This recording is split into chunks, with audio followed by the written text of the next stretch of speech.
भगवते वासुदेवाय।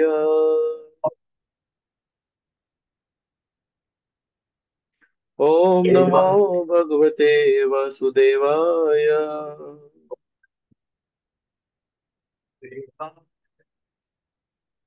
तर आपण आज चर्चा करत आहोत श्रीमद भागवतम स्कंद क्रमांक 1, अध्याय क्रमांक 2 आणि श्लोक क्रमांक 9। धर्मस्य हि अपवर्गस्य नार्थो अर्थायोपकल्पते।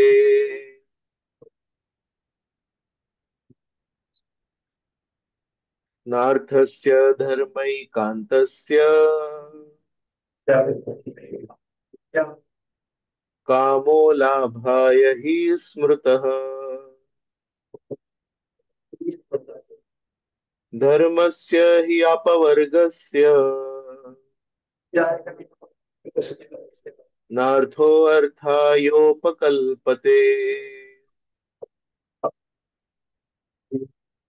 नार्थस्य धर्मैकान्तस्य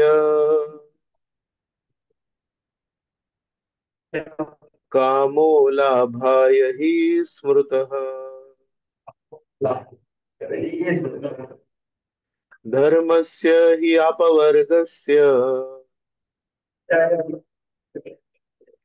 नार्थो अर्थायोपकल्पते।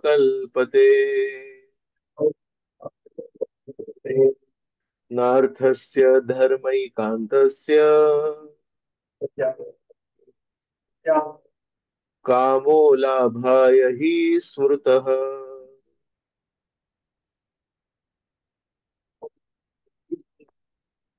प्रभु जी।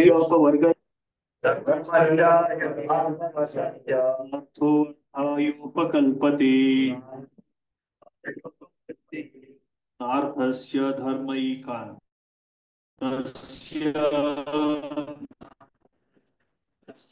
कामो लाभाय हि स्मृतः।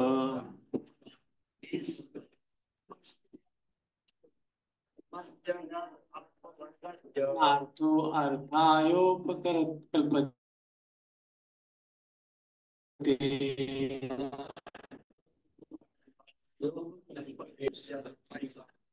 कामो लाभाय हि स्मृतः। हरे कृष्ण।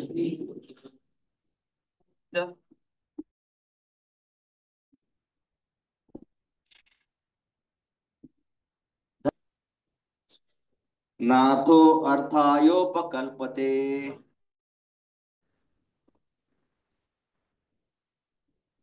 नार्थस्य धर्मैकान्तस्य कामो लाभाय हि स्मृतः। माताजी।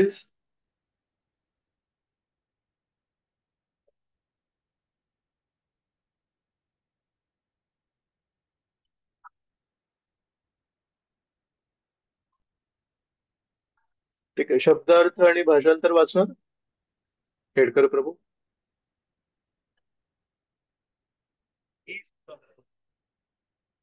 हरे कृष्ण।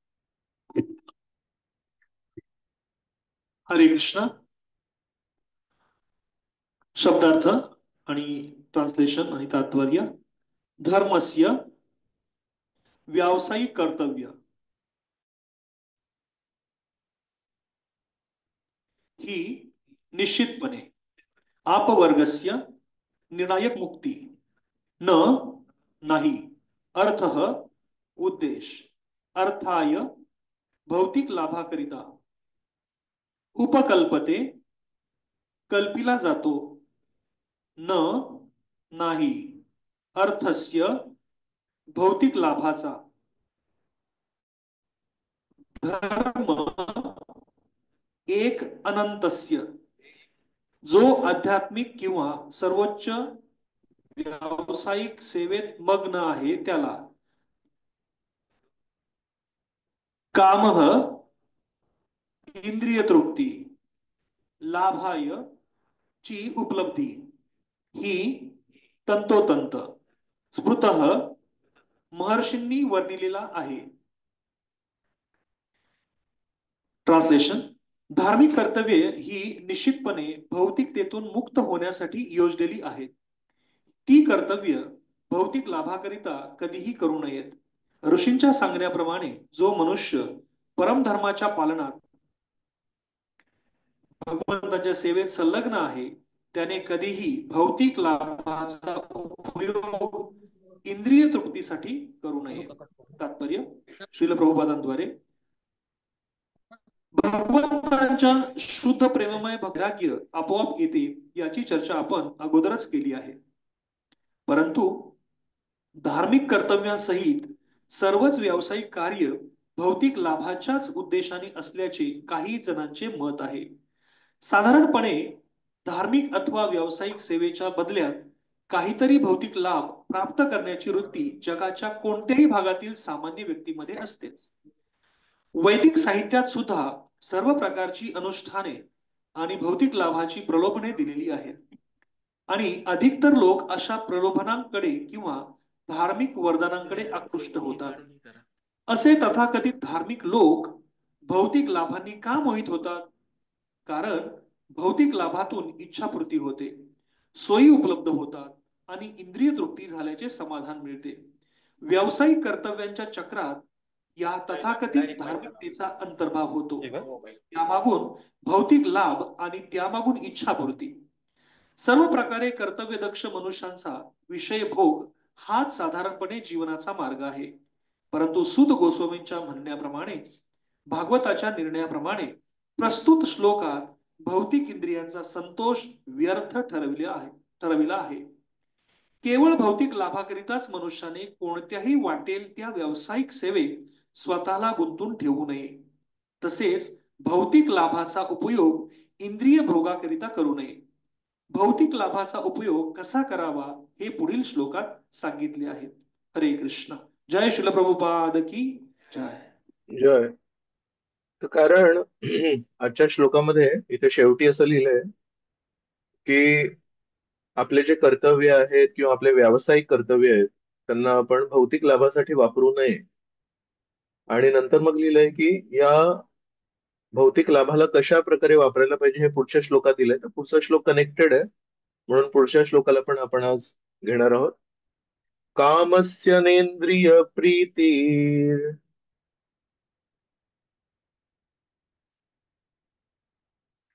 लाभो जीवेत यावता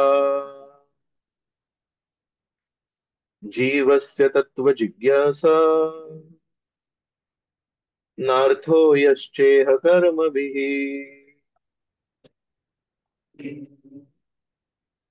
याचं भाषांतर वाचणार प्रभूजी? श्लोकाचं भाषांतर.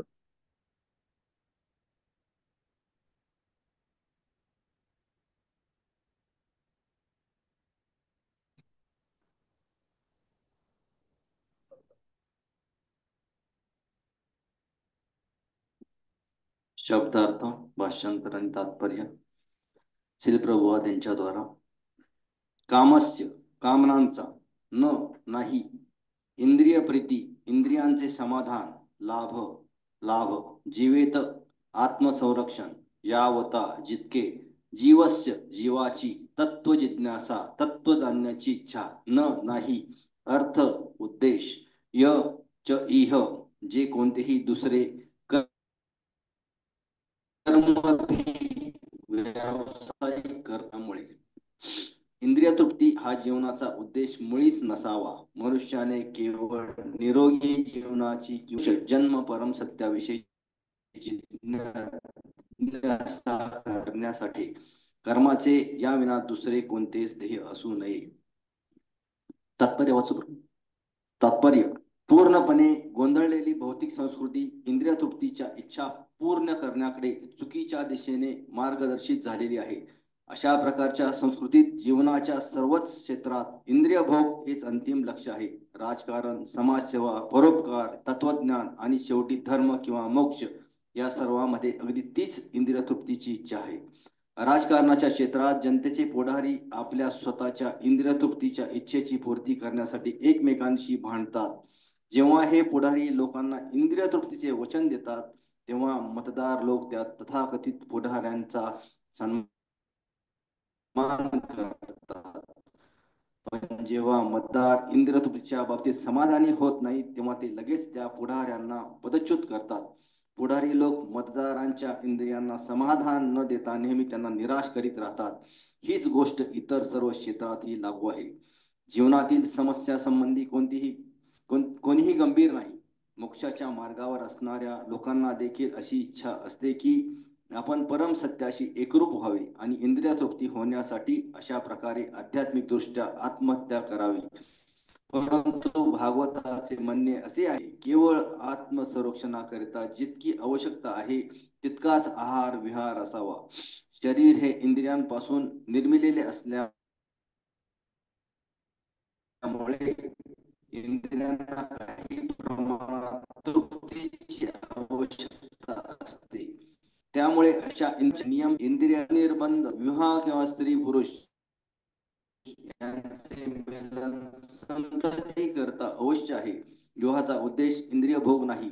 ऐच्छिक निर्बंधाच्या अभावी कुटुंब नियोजनाची चळवळ चाललेली आहे. पण मूर्ख लोकांना हे समजत नाही की परमसत्याचा शोध आरंभ होताच कुटुंब नियोजन आपोआप आपोआप होत असते. परमसत्याचा शोध घेणारे प्रामाणिक साधक कधीही अनावश्यक इंद्रतृप्तीत संलग्न राहत नाहीत. कारण ते सत्याच्या शोध कार्यात नेहमी निमग्न असतात.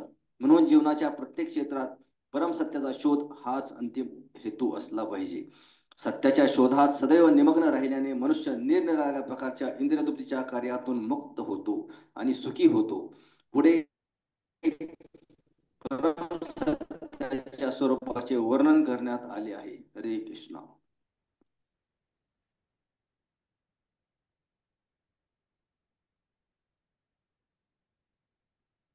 धन्यवाद.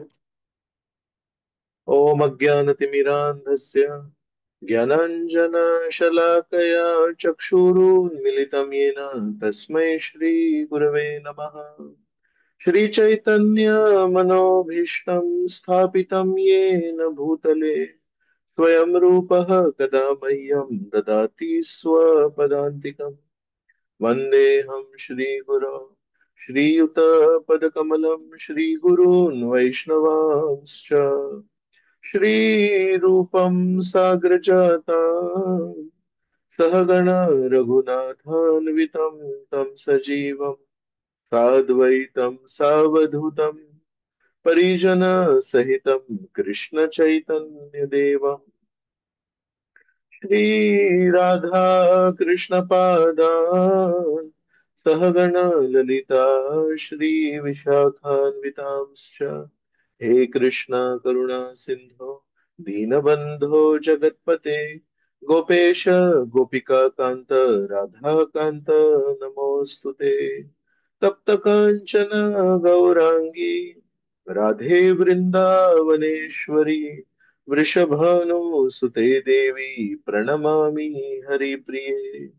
वाञ्छाकल्पतरुभ्यश्च कृपा सिन्धुभ्य एव च पतितानां पावनेभ्यो वैष्णवेभ्यो नमो नमः. नमो विष्णुपादाय कृष्णप्रेष्ठाय भूतले श्रीमते भक्तिवेदान्त स्वामिनिति नामिने. नमस्ते सारस्वते देवे गौरवाणी प्रचारिणे निर्विशेष शून्यवादी पाश्चात्य देश तारिणे.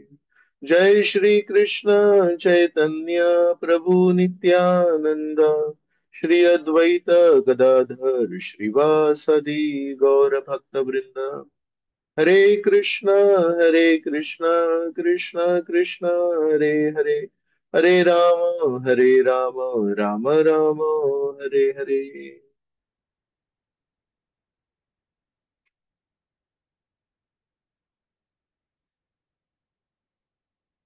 तो सर्वांचं खूप खूप स्वागत. आज आपण चर्चा करत आहोत श्रीमद भागवतम स्कंद क्रमांक 1 अध्याय क्रमांक 2 आणि श्लोक क्रमांक 9. तर आजच्या श्लोकामध्ये असं सांगितलंय आपले जे काही व्यावसायिक कर्तव्य आहेत ते आपण का करावेत तर नेहमी परमेश्वर प्राप्तीसाठी करावेत आणि आपले व्यावसायिक कर्तव्य करून जो काही आपला फायदा होतो तो आपण कधीही इंद्रिय तृप्तीसाठी नाही वापरायला पाहिजे असं सूत गोस्वामींचं सर्व वेदांचा सारांश करून आपल्या समोर एक त्यांचं मत मांडतायत. आपली जी बाराखडी आहे त्यामध्ये एक ओळ आहे, क ख ग घ असं जे आपण म्हणतो, त्याच्यामध्ये ते प फ ब भ म. तर याला संस्कृत भाषेमध्ये खूप महत्व आहे. याला म्हणतात प वर्ग. तर या 5 अक्षरांवरून 5 शब्द आहेत जे आजच्या चर्चेला अनुसरून आपण करू शकतो. तर प म्हणजे परिश्रम. प म्हणजे फेन. फेन म्हणजे कधी कधी खूप परिश्रम करून तोंडामध्ये थोडेसे फोम निर्माण होतात, त्याला फेन म्हणतात संस्कृत भाषेत. ब म्हणजे बंधन. भ म्हणजे भय. आणि म म्हणजे मृत्यू. तर प वर्ग हे आपल्या सांसारिक जीवनाचा एक सारांश रूपी 5 अक्षरांमध्ये एक आपल्या समोर सत्य मांडलंय. प म्हणजे परिश्रम. परिश्रम तर सगळेजण करत असतात. कोण असा व्यक्ती आहे जो भौतिक जगतात आहे पण तो परिश्रम नाही करत आहे? पक्षी करतात, पशु करतात. मग हे जे परिश्रम इथे लिहिलंय ते काय आहे? जर हे भौतिक जगाबद्दल असेल, मग आध्यात्मिक मार्गावर परिश्रम नाही आहेत? आपण जी साधना करतो त्याच्यामध्ये परिश्रम नाही आहेत? आहेत. मग हे जे परिश्रम इथे लिहिलंय, भौतिक जीवनाचा सारांश प फ ब भ म, हे प काय? तर हे परिश्रम कशासाठी आहेत माहितीये? हे स्वतःला चांगलं करण्यासाठी परिश्रम नाही आहेत.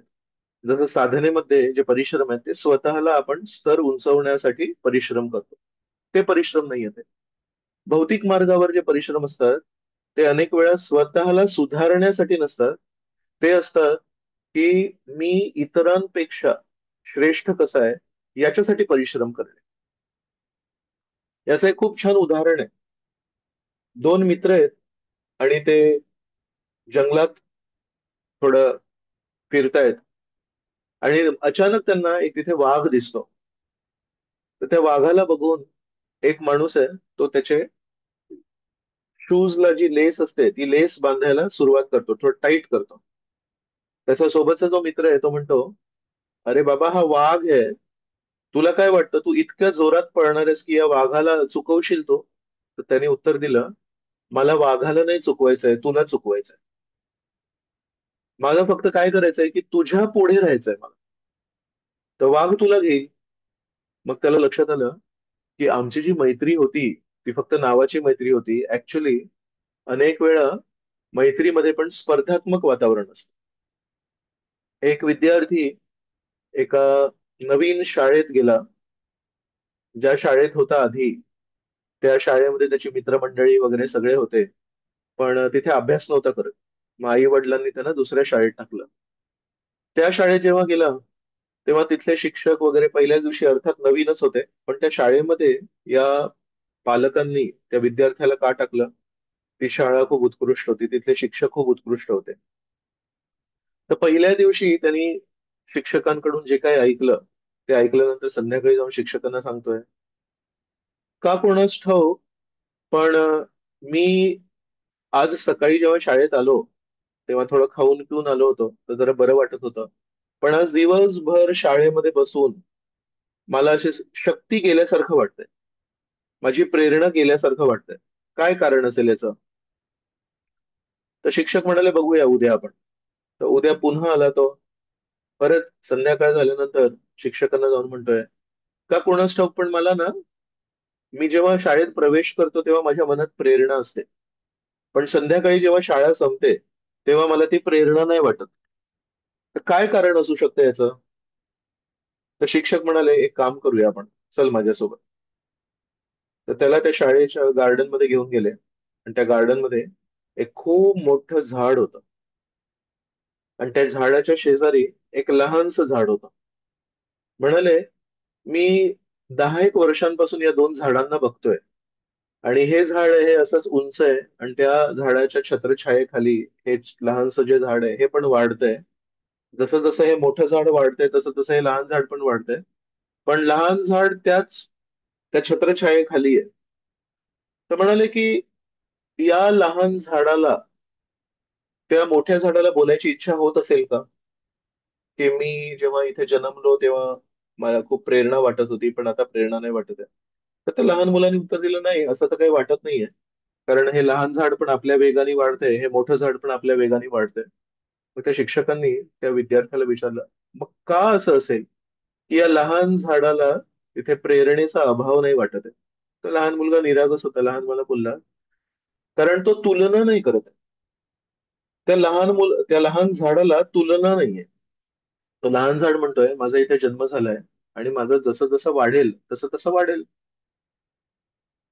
मोठं झाड ज्या स्तराला होतं जेव्हा ते लहान झाड जन्मलं, तिथून ते मोठं झाड पण वाढतंय आणि ते लहान झाड पण वाढतंय. तर त्या विद्यार्थ्याला त्या शिक्षकांनी सांगितलं, या लहान झाडाला वाढण्यासाठी कोणी थांबवत नाहीये आणि त्या मोठ्या झाडाला पण वाढण्यासाठी कोणी थांबवत नाहीये. पण दोघं आपापल्या वेगाने वाढतायत, तर ते दोघं समाधानी आहेत.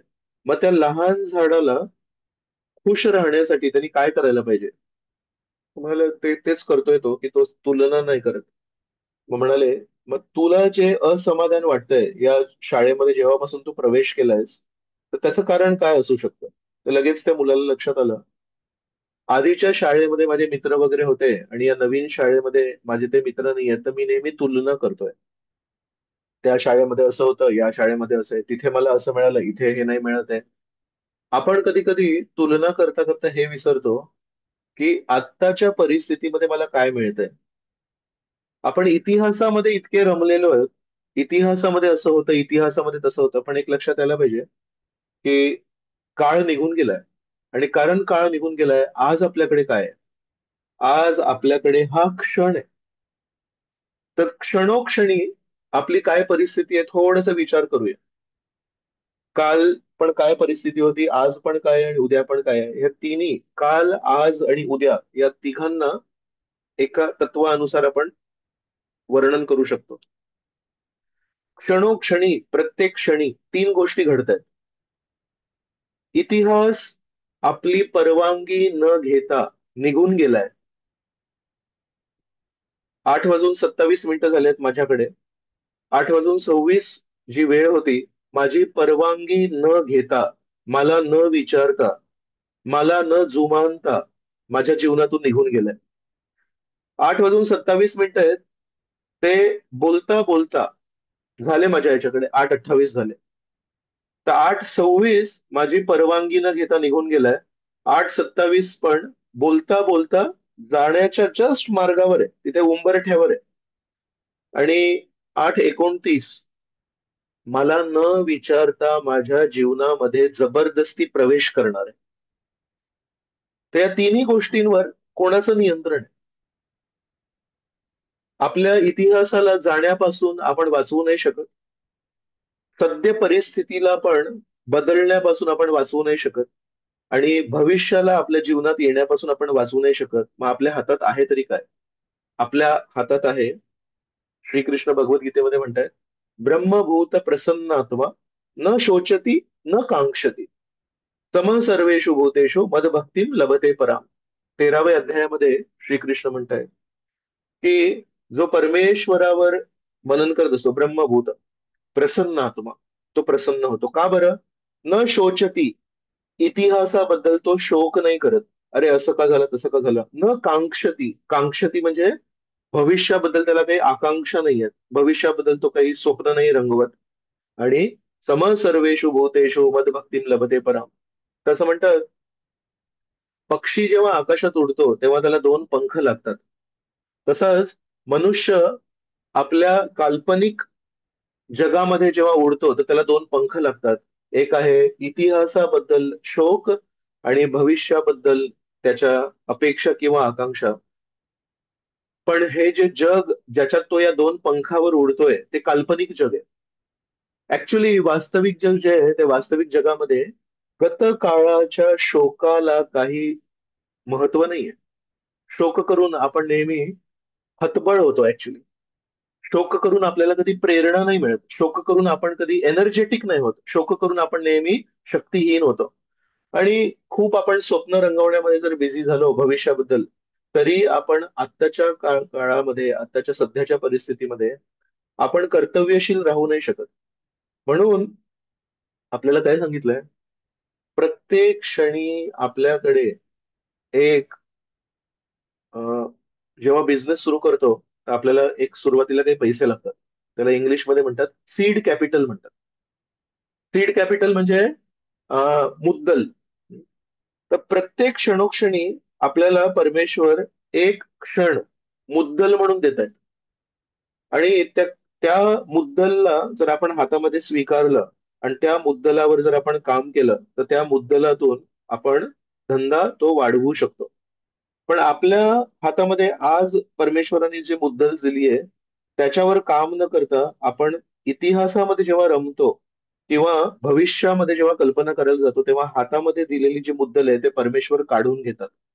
तर म्हणून परिश्रम, आज जे आपण चर्चा करतोय ते परिश्रम काय आहे? परिश्रम आत्ताच्या क्षणाला वापरण्यासाठी जे परिश्रम करणारे लोक आहेत ते परिश्रम नाहीयेत. साधक काय करतो? आज माझ्या हातामध्ये बीट बॅग आहे, चला आजचं जप चांगला करूया. कालचा जप तर वाया गेला, पण त्याच्यावर शोक करून आजचा जप मला बुडवायचा नाहीये. आणि उद्याचा जप, उद्या सुट्टी आहे, उद्या छान जप करीन, माहित नाही पण उद्या तब्येत खराब नसेल, उद्या कोणीतरी पाहुणे येऊ शकतात. तर उद्याचा जप मला माहित नाही कसा होईल आणि कालचा जप जो चांगला नाही झाला, पण एक आहे की आजचा जप मी चांगला करू शकतो. तर म्हणून साधक पण परिश्रम करतो, पण भौतिकवादी जे परिश्रम करतो ते स्वतःला स्तर उंचवण्यासाठी तो नाही करत, तो तुलनात्मक परिश्रम करतो आणि त्या परिश्रमाची इथे अवहेलना केली आहे. तर म्हणून म्हणतायत की प म्हणजे परिश्रम, फ म्हणजे फेन. टांग्याला पण कधी घोड्याला जोडलं असतं तर तो घोडा धावता धावता त्याच्या तोंडाला इथे फोम येतो, तर त्याला फेन म्हणतात. एकदा एक माणूस समुद्राकाठी गेला आणि समुद्रामध्ये पोहण्यासाठी प्रवेश करण्याचा प्रयत्न करत होता. तर प्रवेश करता करता त्याला एक लक्षात आलं की इथे जी लाटांचा जो फोर्स आहे तो खूप जास्ती आहे. तर त्याने एका ठिकाणी प्रवेश करायचा प्रयत्न केला, तिथे लाटा त्याला परत मागे फेकत होत्या. तर म्हणाला नाही, ही योग्य जागा दिसत नाहीये. मग दुसरीकडे गेला, परत तिथून प्रवेश करायचा प्रयत्न केला, परत तिथे पण लाटा त्याला बाहेर फेकत होत्या. असं करत करत त्यांनी भरपूर तिथे प्रयत्न केले समुद्रामध्ये प्रवेश करण्याचा, पण त्याला कुठे लाभलं नाही. तर बेसिकली काय झालं, फक्त तोंडाला फोम आला.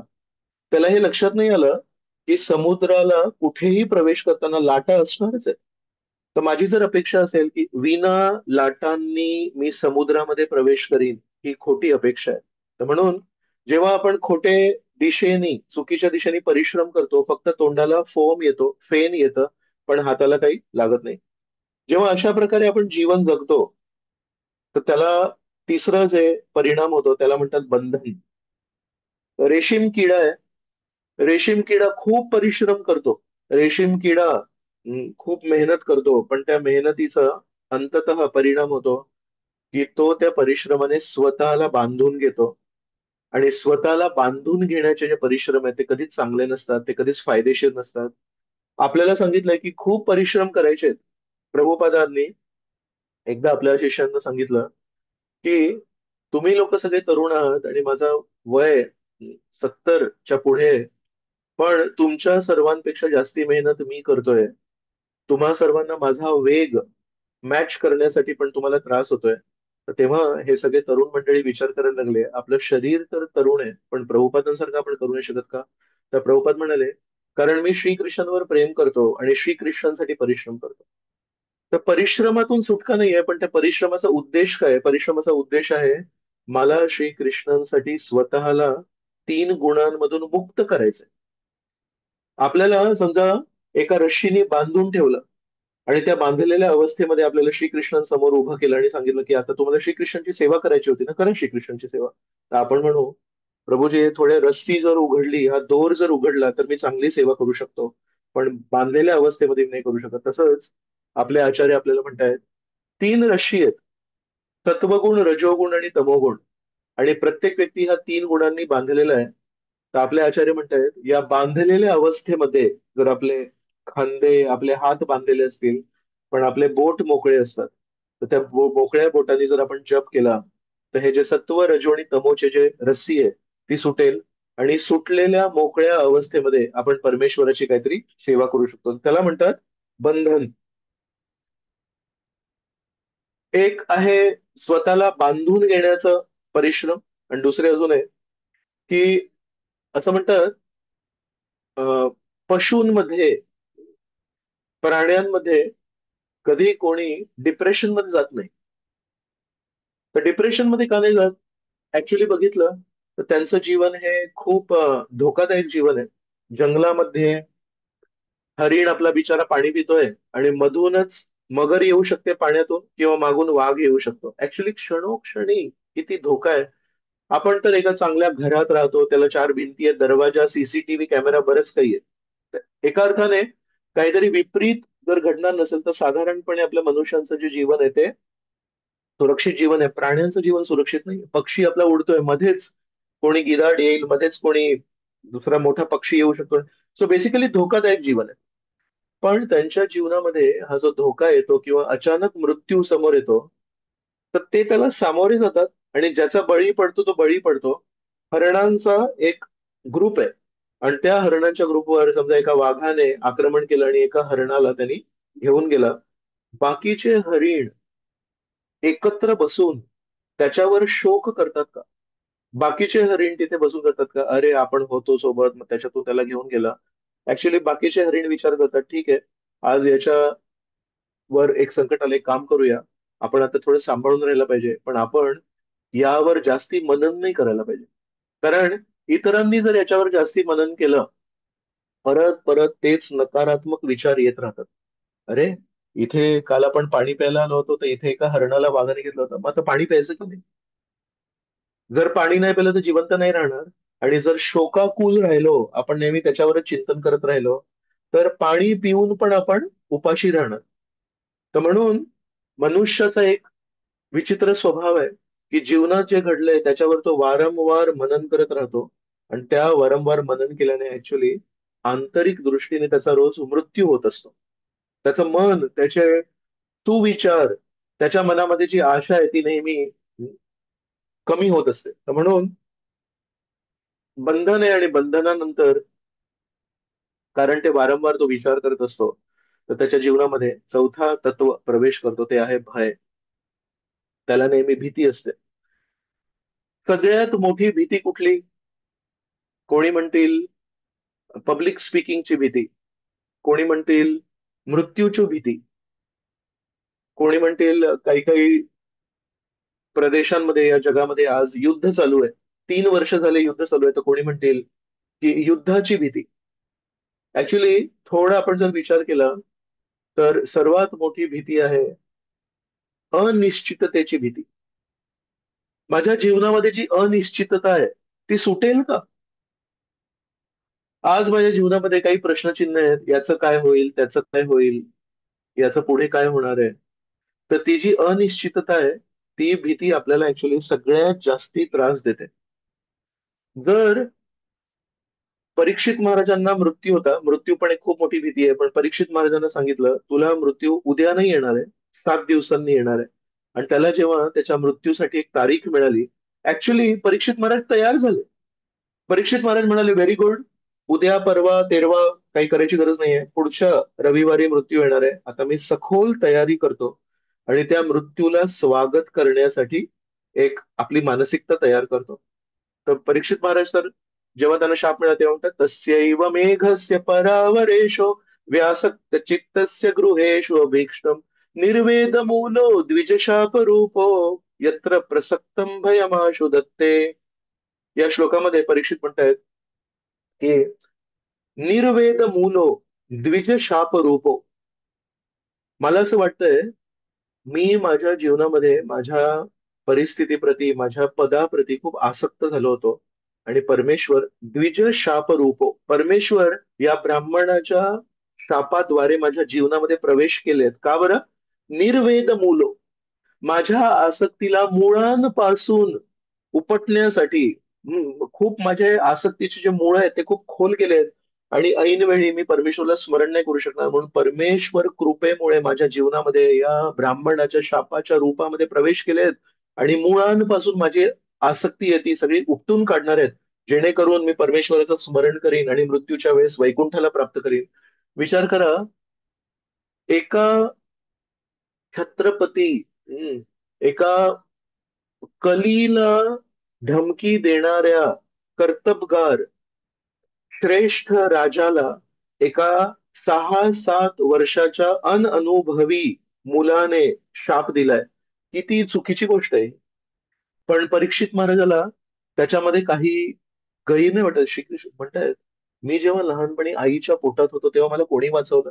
ब्रह्मास्त्रापासून मला श्रीकृष्णांनी वाचवलं होतं. आज ब्रह्मशापापासून का नाही वाचवत?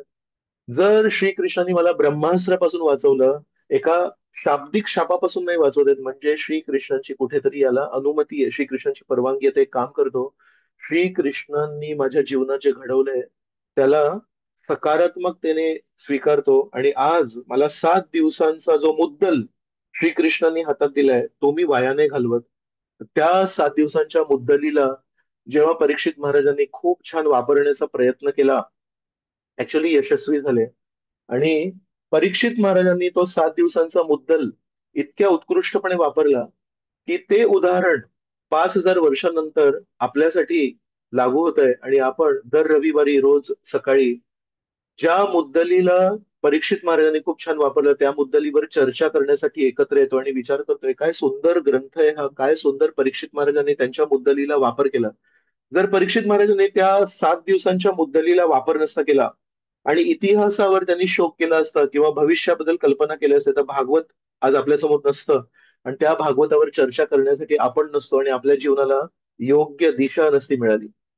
म्हणून केवळ एका व्यक्तीने ठरवलं, मी इतिहासावर शोक नाही करणार आणि मी भविष्याबद्दल काल्पनिक योजना नाही बनवणार, मी सत्य परिस्थितीच्या मुद्दलीवर काम करणार. त्या एका उदाहरणाने या पूर्ण जगाचा इतिहास बदललाय.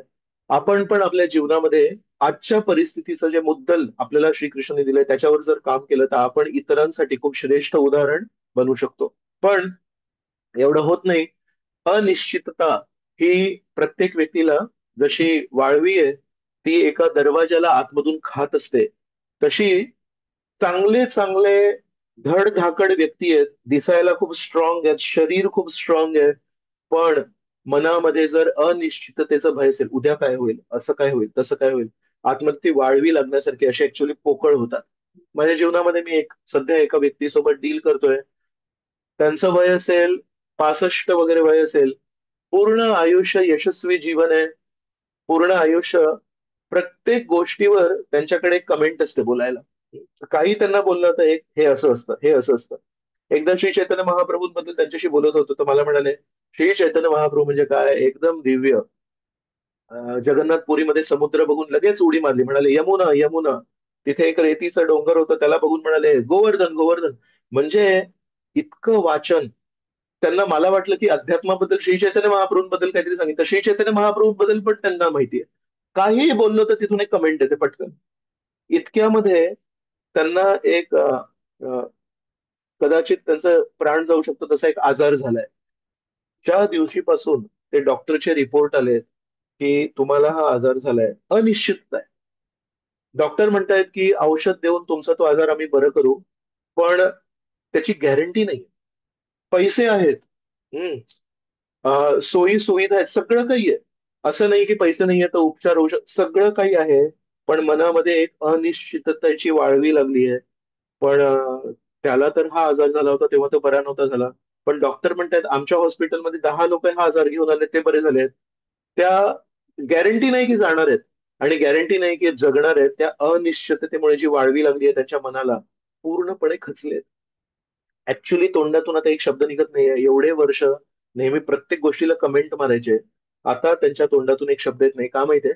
अनिश्चिततेची भीती त्यांना आतमधून खाते. तर म्हणून भय हे कसं आपल्याला संपवेल आतमधून आपल्याला सांगता येत नाही. म्हणून आपण नेहमी विचार करायला पाहिजे, नाही परमेश्वराचा आश्रय आहे, मला कधी कुठलीही भीती हं, नष्ट नाही करू शकत.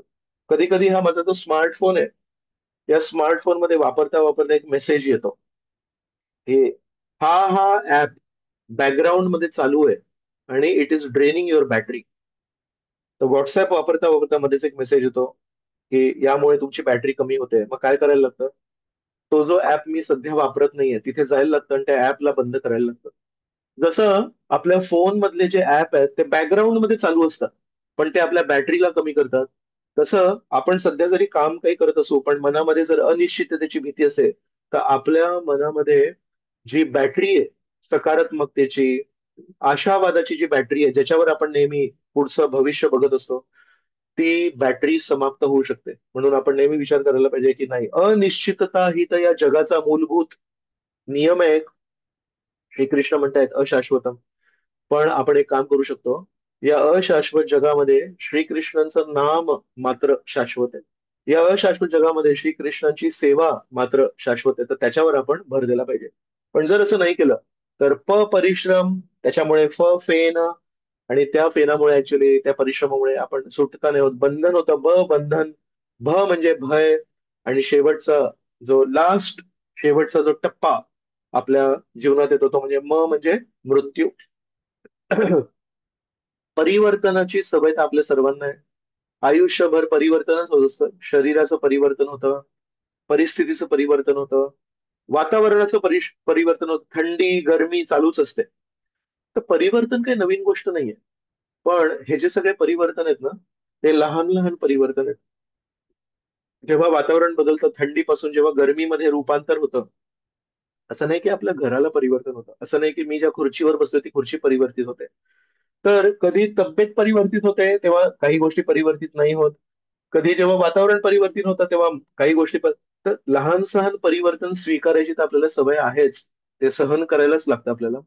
पण मृत्यू हा एवढा त्याचा शब्दामध्ये तिची शक्ती आहे. ती काय? मृत्यू म्हणजे 100% परिवर्तन.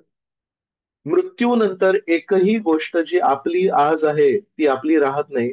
आणि ते जेव्हा मनामध्ये एक लक्षात येतं की मृत्यू समयी सगळं काही, सर्व काही, संपूर्ण काही आपल्या हातातून जाणार आहे, आणि आपल्याला दुसरं शरीर मिळणार आहे, आपल्याला दुसरा जन्म मिळणार आहे, आपल्याला दुसरा परिवार मिळणार आहे, आपल्याला दुसरं शहर मिळणार आहे, आपल्याला दुसरी संस्कृती मिळणार आहे.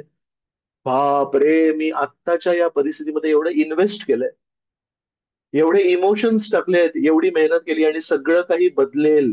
That is too much. म्हणून मृत्यूची भीती आहे. तर म्हणून प फ ब भ म हा या जगाचा सारांश आहे.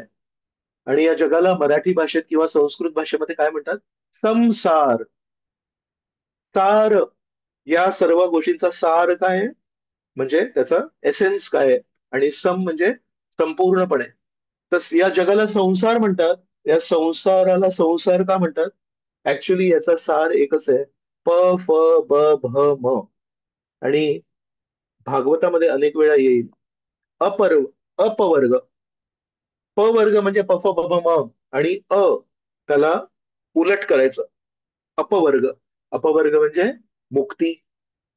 अपवर्गाचा मार्ग आहे म्हणजे मुक्तीचा मार्ग आहे. आणि आजच्या या श्लोकामध्ये अजून एक तिसरा शब्द सांगितलाय, आपवर्ग. तर कुठल्याही शब्दाला जेव्हा आपण लावतो तेव्हा त्याचं उलट होतं. शांती, अशांती. पण कुठल्याही शब्दाला जेव्हा आपण लावतो तेव्हा तो शब्द द्विगुणित होतो. अपोजिट नाही होत, तो वाढतो. नंतर 15व्या अध्यायामध्ये अर्जुन आहेत, त्यांना युधिष्ठिर महाराज भेटतात. युधिष्ठिर म्हणतात, अरे तू एवढं दुःखी का दिसतोय? तू द्वारकेला गेला होतास, तर काय झालं म्हणून? तर तेव्हा उत्तर देताना अर्जुन म्हणतात, तद्वै धनुस्त इषव सरथ हयास्ते सोहम रथी नृपतयो यद आनमंती. तर या ओळीमध्ये म्हणतात, माझ्याकडे तोच रथ आहे. तद्वै धनुष, तोच धनुष आहे. तर ईशव, तेच माझ्याकडे बाण आहेत. सो रथ, रथ पण तोच आहे. हय, हय म्हणजे घोडे पण तेच आहेत. सोहम रथी, आणि त्या रथावर बसणारा रथी पण मीच आहे. नृपतयो यद आनमंती. आनमंती म्हणजे माझ्या पूर्ण जीवनामध्ये अनेक अनेक राजांनी मला खूप नमस्कार केला. पण म्हणतात, आज जेव्हा मी महाभारताच्या युद्धामध्ये जो धनुष्य वापरला, महाभारताच्या युद्धामध्ये जे बाण वापरले, महाभारताच्या युद्धामध्ये जो रथ वापरला, महाभारताच्या युद्धामध्ये जे घोडे होते, महाभारताच्या युद्धामध्ये जो मी होतो, मी मोठमोठ्या राजांना, मी त्यांना पराजय दिला, मी विजयी झालो. पण आज जेव्हा श्रीकृष्णांच्या राण्यांना घेऊन मी ती सेवा करत होतो तेव्हा काही भिल्ल आले, आणि या भिल्लांनी जंगलातल्या काही शस्त्रांना वापरून मला पराजय दिला. तर त्या दुःखात होते. पण आज आपण या श्लोकाची चर्चा का करतोय? यामध्ये नृपतयो यद आनमंती, तर याच्यावर नमंती, नमंती म्हणजे मला नमन करतात, पण तिथे अर्जुनाने शब्द वापरलाय आनमंती म्हणजे मला पूर्णपणे नमस्कार करतात. तर कुठल्या शब्दाला जेव्हा अ लावतो तेव्हा अपोजिट होतं, आणि त्या शब्दाला जर आपण अ न लावता आ लावला तर तो द्विगुणित होतो. तर आजच्या श्लोकामध्ये सांगितलंय धर्मस्य हि आपवर्गस्य, की धर्माचं आचरण आपल्याला अपवर्ग करण्यासाठी करायचंय. तर प वर्गासाठी लोक करतायत, आणि काही साधूंकडे जर आपण गेलो तर म्हणतील अहो या संसाराचा उपयोग आपल्याला प वर्गासाठी नाही करायचा आहे, आपल्याला अपवर्गासाठी करायचा आहे. पण भागवत म्हणतो नाही, प वर्गासाठी पण नाही करायचं आणि अपवर्गासाठी पण नाही करायचंय, आपवर्गासाठी करायचंय. अपवर्गाचं प्रभुपादांनी ट्रान्सलेशन केलंय हायेस्ट लिबरेशन. माझ्याकडे इंग्रजी पुस्तक आहे, इंग्रजीमध्ये लिहिलंय हायेस्ट लिबरेशन. म्हणतात सर्वात मोठी मुक्ती. एकेका शब्दाला किती महत्व आहे. अपवर्ग, सगळ्यात मोठी मुक्ती. तर सगळ्यात मोठी मुक्ती काय आहे? सगळ्यात मोठी मुक्ती आहे भक्ती. परमेश्वराच्या सानिध्यामध्ये कुठलं बंधन राहू शकतं? परमेश्वराच्या सानिध्यामध्ये कुठलं परिश्रम, फेन, बंधन, भय आणि मृत्यू राहू शकतो? म्हणून एक आहे या जगामधले संसार, एक आहे या संसारापासून मुक्ती, आणि तिसरं आहे आपवर्ग. आपवर्ग म्हणजे भक्ती, सगळ्यात मोठी द्विगुणित मुक्ती. तर आजच्या श्लोकामध्ये सांगितलंय या मनुष्य जीवनाचा उपयोग आपण केवळ आप वर्ग करण्यासाठी करायला पाहिजे, प वर्ग पण नाही आणि अपवर्ग पण नाही. साधारणपणे लोकांना वेदांच्या अनुसार जरी जीवन जगायचं असेल तर वेदांमध्ये पण प्रभुपादाने एका ठिकाणी लिहिलंय 99% वेदांमध्ये कर्मकांड दिलाय. कर्मकांड म्हणजे जर आपण ही पूजा केली तर आपल्याला हा फायदा होईल, जर जीवनामध्ये आपल्याला हे काही पाहिजे असेल तर अशा प्रकारची पूजा करायची, इत्यादी इत्यादी. अगदी आयुर्वेद आहे, आयुर्वेद पण शरीरासाठी काळजी घेण्यासाठी रचलंय, आणि भगवंत विष्णूंनी पण दिलंय. त्याच्यामध्ये पण म्हणतात कधी आजार झाला तर शरीरामध्ये जर काही अं, आजार असेल तर मग संस्कृत भाषेमध्ये आयुर्वेदामध्ये सांगितलंय त्याच्यावर उपचार आहे लंघन करायचं. लंघन म्हणजे उपवास करायचा. तर ताप आला तर बेस्ट उपचार आहे लंघन. आपण बघतो बघा कधी गायी जेव्हा आजारी होतात, गायी काही खात नाहीत, आणि जे गायींची काळजी घेतात त्यांना माहितीये की गाय जर काही खात नसेल तर त्याला फोर्स नाही करत. त्याला माहितीये, गायीला कळतं की आता थोडे शरीरामध्ये काहीतरी वर खाली झालंय तर थोडं लंघन करायला पाहिजे म्हणून. पण लंघन का करायचंय? जेणेकरून तो आजार जाईल, आणि उद्या जेव्हा आजार जाईल तेव्हा मी चांगलं खाऊ शकतो. तर या दृष्टीने जर बघितलं, तात्पुरता उपवास का? तर दीर्घकालीन मी भोग करू शकतो म्हणून. हिरण्यकशिपू आहेत, ते त्यांचे भाऊ हिरण्याक्ष जेव्हा वराहदेव त्यांना मारून टाकतात, तेव्हा हिरण्याक्षाची पत्नी, तिचं नाव तर वृषभानू, आणि त्यांची आई दिती, हे दोघं तिकडे येतात आणि दोघं रडत असतात. तेव्हा हिरण्यकश्यपू किती छान उपदेश करतात. पहिली गोष्ट म्हणतात अहो वहिनी, हे जग तर एका हॉटेलासारखं आहे. अनेक अनेक लोक एका ठिकाणी एका हॉटेलामध्ये वेगवेगळ्या दिशेने येतात, आणि तिथे काहीतरी अन्नप्राशन करतात, तिथे काहीतरी पाणी पितात, आणि जेव्हा पोट भरतं, तहान भागते, तेव्हा निघून जातात.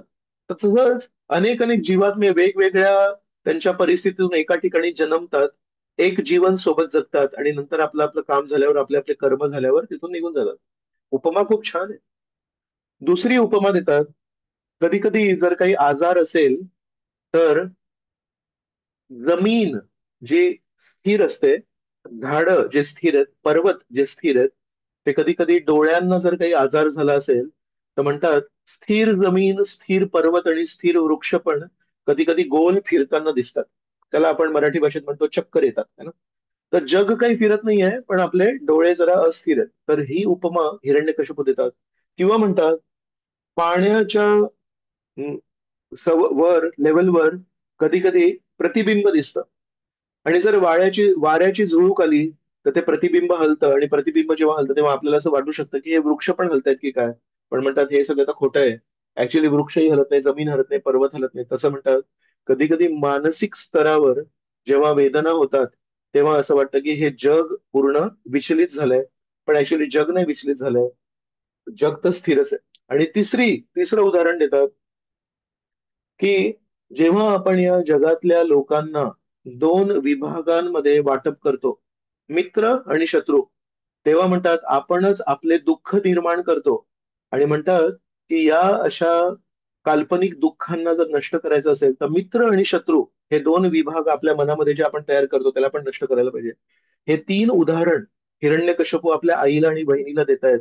पण ते उदाहरण दिल्यानंतर हिरण्यकश्यपूने केलं काय? हिरण्यकश्यपूने त्यांना सांत्वना दिली आणि अशाश्वततेबद्दल एवढ्या त्यांनी उपदेश केला. पण अशाश्वततेबद्दल उपदेश केल्यानंतर स्वतः त्या अशाश्वत देहाला शाश्वतता देण्यासाठी 10,000 वर्ष त्यांनी तपस्या केली. तर एकदा राधानाथ महाराज बोलत होते तर राधानाथ महाराज म्हणाले, वसुदेव आणि देवकीच्या लग्नाच्या दिवशी जेव्हा कंसाने वसुदेवची वेणी पकडली आणि जेव्हा त्यांना मारणार होते, तेव्हा वसुदेव पण या शरीराच्या तात्पुरतेबद्दल त्यांना पटकन काही उपदेश देतात आणि म्हणतात की शरीर तर हे तात्पुरतं आहे, पण तुम्ही असं का करताय वगैरे. आणि जेव्हा ते शब्द जे बोलतात ते तात्विक दृष्टीने खूप उत्कृष्ट शब्द आहेत. आणि मग राधानाथ महाराजांनी सांगितलं, हिरण्यकश्यपूने जे तत्व हिरण्याक्ष आईला आणि हिरण्याक्ष पत्नीला सांगितले ते पण ऍक्च्युली तात्विक दृष्टीने खूप उत्कृष्ट आहेत. पण राधानाथ महाराज म्हणत होते, आपण कधीही कुठल्याही प्रवचनामध्ये हिरण्यकश्यपूच्या शब्दांवर कधी प्रवचन देत नाही. तर म्हणाले का? कारण वसुदेवाने जे बोलला त्या अनुसार जगण्याचा तो प्रयत्न करत होता आणि यशस्वी पण झाला. पण हिरण्यकश्यपू खोटारडा आहे. त्यांनी सांगितलं की अरे हे शरीर तर तात्पुरतं आहे, तुम्ही रडू नका. पण त्याच तात्पुरत्या शरीराला शाश्वत करण्यासाठी त्यांनी 10,000 वर्ष तपस्या केली. ब्रह्मदेव त्यांच्यासमोर उपस्थित होतात. ब्रह्मदेव म्हणतात, अरे मी स्वतः अशाश्वत आहे, माझा स्वतःचा मृत्यू होणार आहे, तर तुला मी अमरत्व कसं देऊ? मग हिरण्यकशिपूला तेव्हा तरी ट्यूब पेटायला पाहिजे होती. पण त्याची जिद्द होती, नाही मला या अशाश्वत शरीराला शाश्वत करायचंय, ब्रह्मदेवांपेक्षा पण मला श्रेष्ठ बनायचंय. मग म्हणाले, न दिवसा न रात्र न आत न बाहेर, हे आपल्याला सर्वांना माहिती आहे. पण गमतीची गोष्ट काय आहे, लंघन का करायचंय? 2 दिवस पोटाला त्रास द्यायचे आहेत, जेणेकरून तब्येत बरी होईल आणि पूर्ण आयुष्यभर छान छान मी भोग करू शकतो. तसं हिरण्यकश्यपू 10,000 वर्षांसाठी तपस्या करायला तयार आहे का? तर जेव्हा मला शाश्वत शरीर मिळेल त्याच्यानंतर मी अनंत काळासाठी मी भोग करीन. तर कधी कधी वेदांमध्ये जे काही अशा प्रकारे पूजा अर्चना दिलेत, वेदांचा त्यामागे उद्देश काय? चुकीचं काही देऊ शकत नाहीत वेद, पण वेदांचा त्याच्यामध्ये उद्देश आहे. कमीत कमी या दृष्टीने हा व्यक्ती वेदांचं वाचन करेल, या स्वार्थासाठी का होईना पण पूजा वगैरे करेल. आणि पूजा वगैरे करताना एक गोष्ट त्याच्या हृदयावर बिंबवली जाईल, काय? माझं जीवन हे माझ्या हातात नाहीये, माझ्यापेक्षा श्रेष्ठ काही देवता आहेत, त्यांच्या हातात आहे. तर कमीत कमी अधीनतेची भावना, परावलंबी, माझं जीवन हे दुसऱ्यांवर अवलंबून आहे, ही भावना जरी रुजली तरी मोठी गोष्ट आहे. मग वेदांचं वाचन करता करता, कथा ऐकता ऐकता एक दिवशी त्याला हे पण कळेल की मी ज्या देवतांची पूजा करत होतो त्यांच्यावर जेव्हा असुर लोक आक्रमण करतात तेव्हा ते हतबल होतात आणि परमेश्वराला प्रार्थना करतात. मग त्या दिवशी त्यांना कळेल, मी देवतांवर अवलंबून आहे पण देवता परमेश्वरावर अवलंबून आहे. तर मग कधीतरी भविष्यामध्ये परमेश्वराची पण भक्ती सुरू करेल. तर या उद्देशाने ते दिलंय. पण उद्देशावर फोकस करणारे लोक जर या जगात असते तर जग हे वेगळं असतं.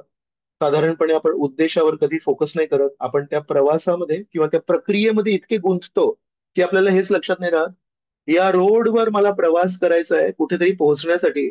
पण त्या प्रवासामध्ये आपण इतके गुंततो की कधी कधी गंतव्यस्थानाला पार करून पण आपण निघून जातो, पण त्या प्रवासामध्येच आपण गुंतलेलो असतो. तर अशाच प्रकारे कधी कधी वेदांमध्ये दिलेल्या पूजा पाठमध्ये आपण इतके बिझी होतो की आपल्याला कळत नाही की याचा उद्देश काय. श्रीपाद शंकराचार्य आहेत. श्रीपाद शंकराचार्यांनी एक पुस्तक लिहिलंय, विवेक चूडामणी म्हणून. तर विवेक म्हणजे समजायला पाहिजे काय चांगलं आणि काय वाईट, आणि चूडामणी म्हणजे सर्वात उत्कृष्ट. तर या विवेक चूडामणी पुस्तकामध्ये शंकराचार्य एक खूप छान गोष्ट आपल्याला सांगतात. याच्यामध्ये 5 उदाहरणं देत आहेत आपल्याला, का इंद्रिय तृप्ती आपल्यासाठी श्रेयस्कर नाहीये हे समजण्यासाठी. तर म्हणतात, कुरंग मातंग पतंग मीन भृंग नर पंचभिरंचित किम. 5 उदाहरणं कोण आहेत? कुरंग, कुरंग म्हणजे हरिण. मातंग म्हणजे हत्ती. पतंग म्हणजे पतंग तर आपल्याला माहिती आहे, मेणबत्तीच्या दिव्यामध्ये त्या फ्लेम मध्ये तो जातो. मीन म्हणजे मासा, आणि शेवटी आहे भृंग. भृंग म्हणजे भवरा. ह्या पाच बद्दल शंकराचार्य सांगतायत. कुरंग आहे, याचा कान खूप दुर्बळ असतो, वीक आहे त्याचा कान, दुर्बळ नाहीये, वीक आहे. वीक म्हणजे काय? त्याच्यावर लवकर प्रभाव होतो. तर एका हरिणाला जर पकडायचं असेल तर खूप सुंदर बासुरी वाजवतात, आणि त्या बासुरीच्या आवाजाने तो कुरंग आहे, हरिण आहे, तो खेचला जातो आणि नंतर मग त्याला फसवतात. मातंग आहे, त्याची स्पर्श शक्ती खूप त्याला कंट्रोल करते. मग हत्तीला जर पकडायचं असेल तर काय करायला लागतं? एक हत्तीण ट्रेंड असते, आणि ती हत्तीण जाऊन हत्तीला स्पर्श करते, आणि हत्ती त्यामुळे उत्तेजित होतो. मग ती हत्तीण आहे ती पुढे जाते आणि एका मोठ्या खड्ड्यावर गवत टाकलेलं असतं, त्या खड्ड्याच्या बाजूला जाऊन उभी राहते. आणि तो हत्ती पुन्हा एकदा तिला स्पर्श करण्यासाठी तिथे शेजारी जेव्हा जाऊन उभा राहतो तेव्हा त्या खड्ड्यामध्ये पडतो. मग 7 दिवस काही जेवण नाही. 7 दिवसामध्ये बिचाऱ्याला रोज टन भर गवत खायची सवय आहे. टन भर चारा खायची सवय आहे. त्याला 7 दिवस जेव्हा काही मिळत नाही, बिचारा उंदरासारखा नम्र होतो. आणि मग त्याला तो एक छोटासा जो एक माणूस असेल, बारीकसा माणूस असेल, तो त्याला नाचवतो. तो हरिणाला कानाद्वारे पकडतात, हत्तीला स्पर्शशक्तीद्वारे पकडतात. मग आहे पतंग. पतंगाचे डोळे बिचारे आहेत, त्याला माहिती आहे की त्याच्या समोर असे ते पतंग जात असतात, है ना. तर ते तो समोरचा जो किडा आहे तो त्या अग्नीमध्ये जेव्हा जातो तेव्हा असा आवाज येतो आणि जळून पडतो. रेस्टॉरंटमध्ये पण आपण बघतो, ते मशीन लावलेली असते आणि त्या प्रकाशाला आकर्षित होऊन ते सगळे पतंग तिथे जातात आणि क्र- क्र असा आवाज येतो. बेसिकली जाळून संपतात. पण 2 मिलीमीटर मागे एक दुसरा पतंग आहे, त्याला ते लक्षात येत नाही, तो पण जातो आणि तो पण स्वतः नष्ट होतो. मग येतं मीन. मीन म्हणजे मासा. माशाची जीभ त्याला खेचून घेऊन जाते. एक अशी अळी दिसते मस्त सुंदर अशी, त्याला कळत नाही इथे या, इथे मला इथे लहान लहान छोटं छोटं खाद्य घेण्यासाठी मेहनत करायला लागते, आणि इथे अशी छान अशी आकर्षक अळी कशी दिसते. पण जाऊन खायचा प्रयत्न करतो, तिथे जिभेला बरोबर तो काटा लागतो आणि त्याचे पण स्वतःचे प्राण जातात. आणि शेवटी आहे भृंग. भृंग आहे, भवरा आहे, तो कमळाच्या सुगंधाने आकर्षित होतो आणि त्या कमळामध्ये जाऊन बसतो, सुंदर त्याचा आस्वादन करत असतो, मध घेण्याचा प्रयत्न करत असतो. आणि संध्याकाळ जेव्हा होते तेव्हा जसा सूर्यास्त होतो, कमळाचे त्या पाकळ्या बंद होतात, आणि बिचारा तो जो भवरा आहे तो कधी कधी लाकडाला पण छिद्र करू शकतो. आपण कधी कधी बघतो लाकडाला छिद्र केलेलं असतं भवऱ्याने.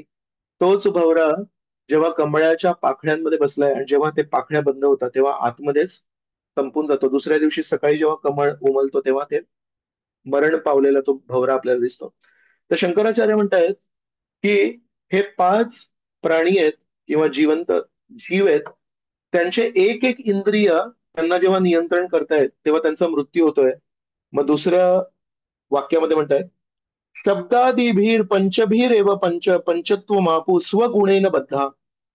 जर मनुष्याचे अशी जीवनशैली असेल की त्याचे डोळे त्याला खेचून घेऊन जातात, त्याचे कान त्याला नको ते ऐकण्यासाठी घेऊन जातात, त्याची जीभ नको ते खाण्यासाठी त्याला घेऊन जात आहेत, त्याचे डोळे त्याला नको ते बघण्यासाठी घेऊन जात आहेत, आणि स्पर्श शक्ती पण त्याला जिथे स्पर्श नाही करायला पाहिजे ते स्पर्श करण्यासाठी तो आतुर आहे.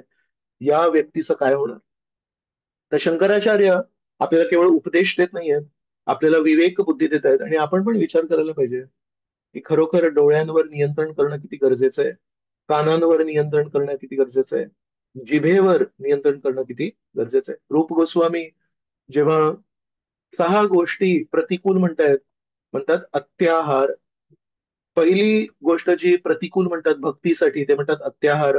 आणि त्याच्या तात्पर्यामध्ये जर आपण बघितलं तर प्रभुपाद लिहितात, आहार म्हणजे फक्त जिभेचा खाण्याचा आहार नाही, आहार म्हणजे पाची इंद्रियांचा आहार. तर प्रभुपाद लिहितात आपण पाची इंद्रियांवर नियंत्रण केलं पाहिजे. म्हणून आजच्या श्लोकामध्ये सांगितलंय की धर्मस्य हि आपवर्गस्य न अर्थाय उपकल्पते. धर्माचं आचरण, व्यावसायिक कर्तव्यांचं आचरण आपण हे नेहमी आत्यंतिक मुक्तीसाठी करायला पाहिजे. शेवटची सर्वश्रेष्ठ मुक्ती आहे त्यासाठी करायला पाहिजे. आपण या जगात फायद्यासाठी नाही करायला पाहिजे. आणि साधारणपणे लोक जेव्हा धर्म जेव्हा करतात तेव्हा फायद्यासाठी करतात, पण त्या फायदा जो होतो त्याचा उपयोग कुठे करतात? इंद्रिय तृप्तीसाठी करतात. तर इंद्रिय तृप्तीसाठी नाही करायला पाहिजे. धर्म आचरणाने जो काही आर्थिक फायदा होईल, तब्येतीचा फायदा होईल, त्या फायद्याला आपण नेहमी परमेश्वराच्या सेवेमध्ये लावायला पाहिजे. गांधारी आहे, गांधारीला एक वरदान मिळालं होतं. शंकरजींची त्यांनी खूप सेवा केली होती, तर शंकरजींकडून त्यांना वरदान मिळालं होतं की तुला 100 मुलं मिळतील. तर साधारणपणे नाही, सर्वजण आसुसलेले असतात की एक मुलगा तरी मिळायला पाहिजे आपल्याला. एका मुलासाठी लोक अनेक वेळा भरपूर परिश्रम करतात. तर गांधींनी एवढी छान सेवा केली, त्यांना वरदान मिळालं की तुम्हाला 100 मुलं मिळतील. तर इथे जर आपण हे वाक्य थांबवलं आणि जर आपल्याला महाभारताची कथा माहिती नसेल, कोणी नवीन माणूस आहे, तो म्हणेल वाव, काय, किती सौभाग्य आहे या गांधारीचं, आणि किती सौभाग्य आहे या धृतराष्ट्राचं, या पती पत्नींना 100 मुलं मिळणार. इथे एक एक मुलगा मिळवण्यासाठी किती परिश्रम करायला लागतात, किती पुण्य लागतात. पण जर आपण बघितलं पुढे काय झालं, कारण धृतराष्ट्राने आयुष्यभर केवळ स्वार्थ केला. धृतराष्ट्राने केवळ, त्याला ते राजसिंहासन पाहिजे होतं, तर नेहमी त्यांनी तशा प्रकारे निर्णय घेतले की स्वतःचा स्वार्थ होईल.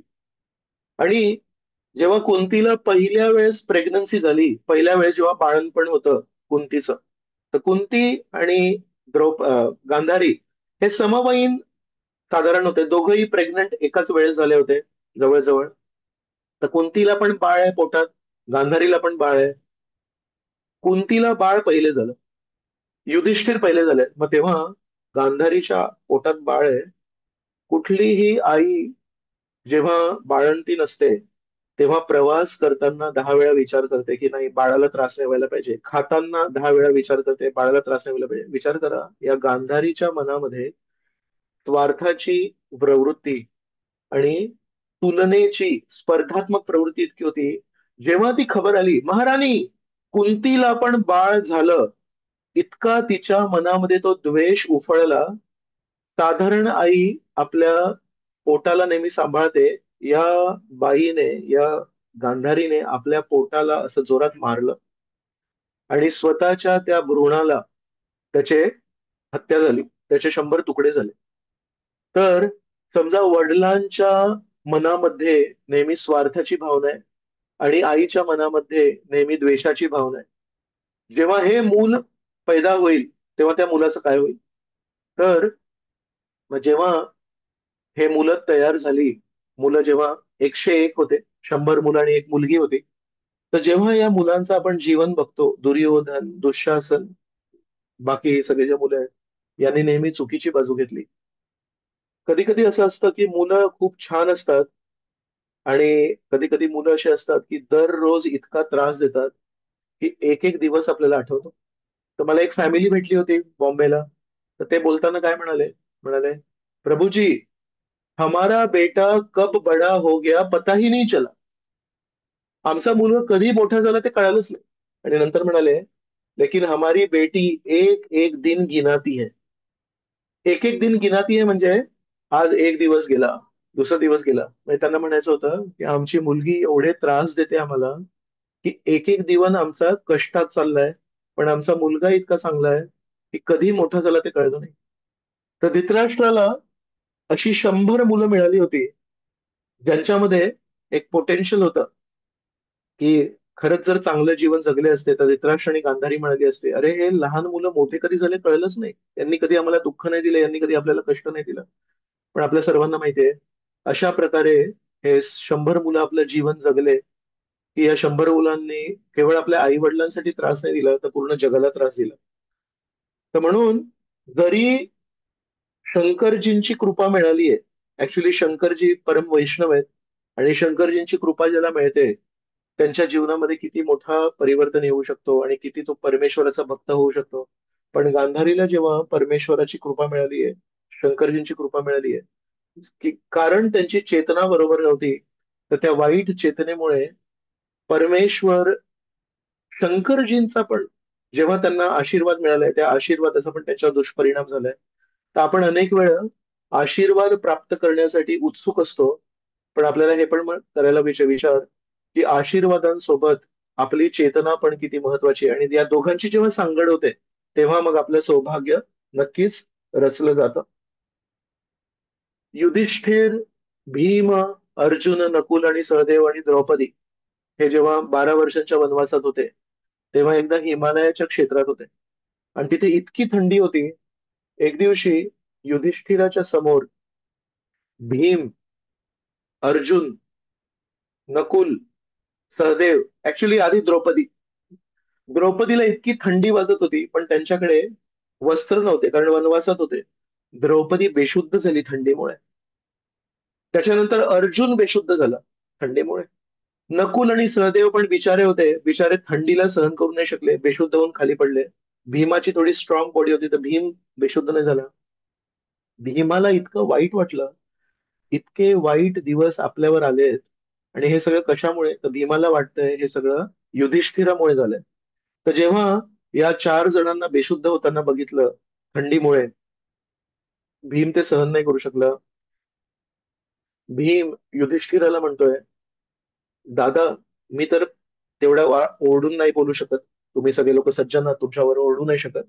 पण भीम इतक्या जोरात ओरडून युधिष्ठिराला म्हणाला, तुझ्यामुळे हे सगळं घडतंय, तू तो एक चुकीचा निर्णय घेतलास आणि आपल्या जीवनामध्ये आपण महलांमध्ये राहणारे व्यक्ती होतो, आता इतकी वाईट परिस्थिती आहे की आपण हिमालयामध्ये थंडीमुळे बेशुद्ध पडतोय, हे सगळं तुझ्यामुळे होतंय.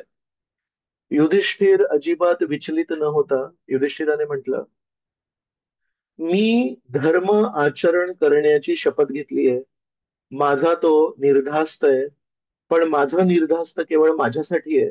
जर तुम्हाला कोणाला माझ्या धर्म आचरणामुळे जर कष्ट होत असेल, मी तुम्हाला बांधून नाही ठेवलंय, तुम्ही तुमचं स्वतःचं जीवन जगू शकता. मला माझं जीवन जगण्यासाठी स्वतःची माझ्या स्वेच्छाशक्ती आहे आणि तुमच्याकडे तुमची स्वेच्छाशक्ती आहे. तर जेव्हा भीमानी हे वाक्य ऐकलं की युधिष्ठिर स्वतः धर्म आचरण करतोय आणि आपण त्याला भाऊ म्हणून मानलंय म्हणून आपण त्यांच्या सोबत आहोत आणि त्यांनी आपल्याला कधी बंधन नाही केलं, तर आपण आपलं जीवन जगू शकतो. भीमाला पण ते खूप वाईट वाटलं की यांनी कधी आपल्याला जबरदस्ती नाही केली आहे. पण अशा योग्य व्यक्तीसोबत जर आपण राहिलो तर आपली चेतना शुद्ध राहील आणि ते पण धर्म आचरण करतायत. तर योग्य धर्म आचरण आणि योग्य चेतना यांनी काय होतं, एक आशीर्वाद होतो.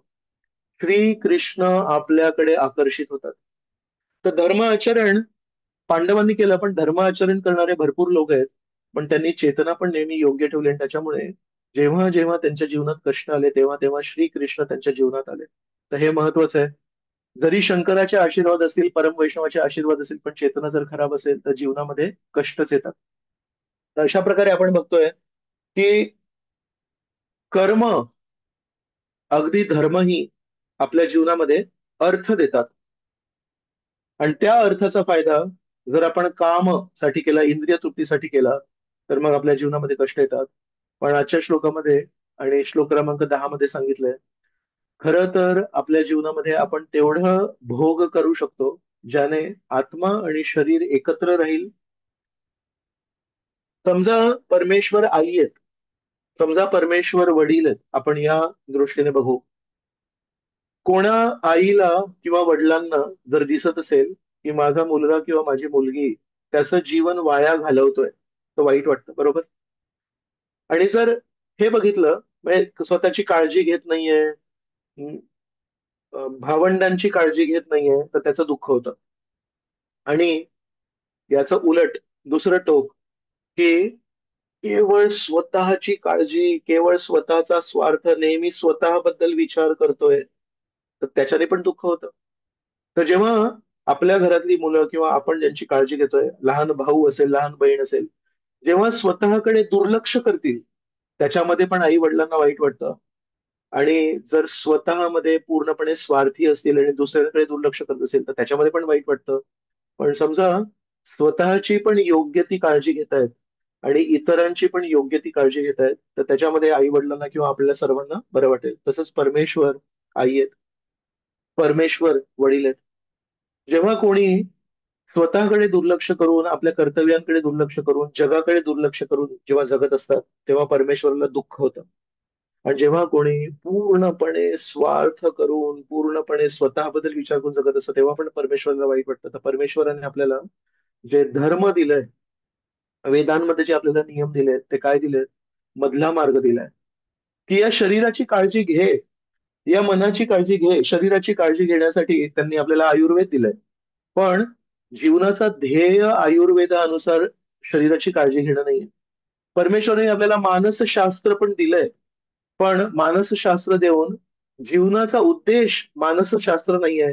जीवनाचा उद्देश आहे भक्ती, पण त्या भक्ती मार्गावर अडथळे येऊ नयेत म्हणून मानसशास्त्र दिलंय. भक्ती मार्गावर अडथळे येऊ नयेत, अडचणी येऊ नयेत म्हणून आपल्याला त्यांनी आयुर्वेद दिलंय. तर आपण कधी कधी त्या आयुर्वेदाचा टोक करू शकतो, त्या आयुर्वेदाला आपण पूर्णपणे कधी कधी दुर्लक्ष पण करू शकतो. मला काही करायचं नाही, मी आता फक्त माळा करणार आणि आरोग्याकडे दुर्लक्ष करणार. आणि दुसरं टोक आहे आरोग्य संवर्धन, याला आपण जीवनाचा उद्देश समजतो आणि परमेश्वराकडे दुर्लक्ष करतो. या दोन्ही टोकांच्या मधली जागा आहे की परमेश्वराची भक्ती ही अखंडित राहू दे, परमेश्वराची साधना ही अखंडित राहू दे, मी कधी हॉस्पिटलमध्ये नको पोचू दे, इतकं आपण आयुर्वेदाला महत्व आपल्या जीवनामध्ये द्यायला पाहिजे.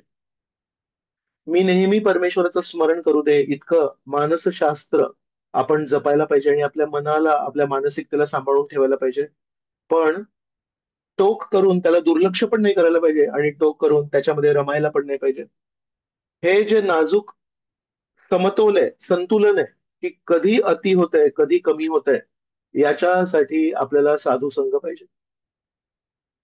जर आपण आयुर्वेद शास्त्र वाचायला लागलो, त्याच्यामध्ये इतक्या छान छान गोष्टी दिल्या आहेत तब्येत सांभाळण्यासाठी. ऋतुचर्या आहे, थंडीच्या वातावरणामध्ये काय खाणं योग्य आहे, काय अयोग्य आहे, गरमीच्या ऍक्च्युली ते इतकं मोठं शास्त्र आहे. त्याच्यामध्ये आपण हरवू शकतो आणि त्याच्यामध्ये आपण विसरू शकतो की जीवनाचं ध्येय हे फक्त आरोग्य संवर्धन नाहीये. आणि दुसरा टोक आधुनिक जगामध्ये लोक करतात, पूर्णपणे दुर्लक्ष करतात. पण भगवंत आपले आई वडील आहेत, भगवंत आपल्याला सर्व काही देतात, पण भगवंत सर्व काही देताना म्हणतात समतोल राख. या सर्व गोष्टींचा उपयोग कर, या सर्व गोष्टींचा वापर कर, पण नेहमी अतिरेक करू नको आणि नेहमी परमेश्वराला स्मरण कर, परमेश्वराची भक्ती कर. एकदा रामेश्वर महाराज होते एक, आता ते रामेश्वर प्रभूजी आहेत. तर रामेश्वर महाराज त्यांनी पुस्तकांची छपाईमध्ये प्रभुपादांना खूप मदत केली. तर प्रभुपादांना ते खूप प्रिय होते, आहेत. तर रामेश्वर महाराजांनी एकदा प्रभुपादांकडून ऐकलं की एकदा हरे कृष्ण आंदोलन याचं पूर्ण जगावर राज्य होणार आहे म्हणून. तर रामेश्वर महाराजांनी खूप विचार केला त्याच्यावर. आणि नंतर एक दिवशी जेव्हा एकटे होते तेव्हा महाराज प्रभुपादांना विचारलं, प्रभुपाद तुम्ही म्हणत होते की हरे कृष्ण आंदोलन हे पूर्ण जगावर राज्य करणार आहे, तर हे जे, ही जी क्रांती होईल, कारण आज असे काही चिन्ह दिसत नाहीत, नास्तिकतेकडे जग चाललंय आणि तुम्ही म्हणताय की हरे कृष्ण आंदोलन जगावर राज्य करणार आहे, ते कसं होणार आहे? हे बंदुकींनी होणार आहे, अस्त्र शस्त्रांनी होणार आहे, कसं होणार आहे? तेव्हा प्रभुपाद म्हणाले, श्री चैतन्य महाप्रभूंनी जी क्रांती सुरू केली आहे, ती अस्त्र शस्त्रांची क्रांती नाहीये, ती हरिनामाची क्रांती आहे. प्रभुपादांनी सांगितलं हरे कृष्ण आंदोलन हे जगावर राज्य करणार आहे, पण अस्त्रशस्त्रांद्वारे नाही. सांस्कृतिक परिवर्तन घडेल, लोकांच्या चेतनेमध्ये परिवर्तन घडेल, लोकांना कळेल की हे मनुष्य जीवन मूळतः कुठल्या कारणासाठी आपल्याला दिलंय. आणि त्याच्यानंतर प्रभुपादांनी खूप सुंदर वाक्य एक वापरलं. प्रभुपाद म्हणाले, इतिहासकार असतात समाजात, इतिहासकार भविष्यामध्ये खूप विचार करणार आहेत, खूप मनन करणार आहेत आणि विचार करणार आहेत आणि स्वतःला प्रश्न विचारणार आहेत. जग एका दिशेने जात होतं आणि या हरे कृष्ण आंदोलनाने अचानक काय केलं की या जगावर राज्य करायला लागले.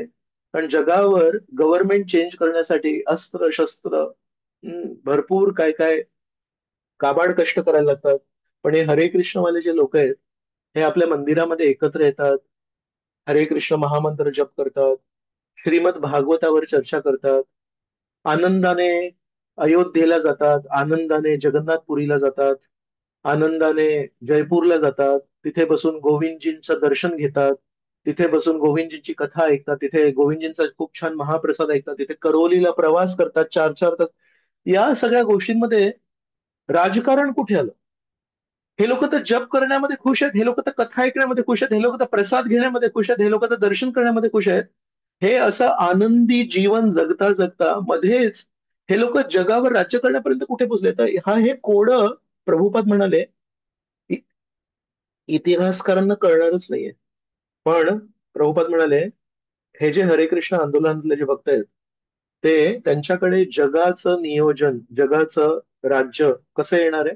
तो म्हणाले, कारण माझे भक्त, इस्कॉन मधले भक्त, हे खूप छान जप करतील, हे खूप छान कथा ऐकतील, हे खूप छान प्रसाद खातील, आणि हे श्री गौर पौर्णिमा नावाचा जो एक अलौकिक फेस्टिवल आहे, तो खूप छान साजरा करतील. तर श्री चैतन्य महाप्रभू राक्षसांना मारायला नाही आलेत. श्री चैतन्य महाप्रभू राक्षसी प्रवृत्तीला मारायला आलेत. आणि जेव्हा हृदयामधली राक्षसी प्रवृत्ती मारली जाते, तेव्हा मनुष्य आपोआप शुद्ध होतो. आणि या शुद्ध चेतना प्राप्त करण्यासाठी कलियुगातला व्यक्ती जो झगडतोय, नाही मी चांगला जप करणार, नाही मी चांगली कथा ऐकणार, नाही मी चांगली सेवा करणार. श्री चैतन्य महाप्रभू हृदयामध्ये परमात्मा रूपी पण आहेत. श्री चैतन्य महाप्रभू जेव्हा सामूहिक स्तरावर अशी चांगली चेतना जेव्हा पसरेल, तेव्हा श्री चैतन्य महाप्रभू भेट म्हणून या जगाचं राज्य इस्कॉनला देणार आहेत. तर कुठे श्री चैतन्य महाप्रभू 500 वर्षापूर्वी आले, आणि कुठे श्री चैतन्य महाप्रभूंनी हिरण्याक्ष, हिरण्यकश्यपू, रावण, कुंभकर्ण, शिशुपाल, दंतवक्र यांना मारलं नाही.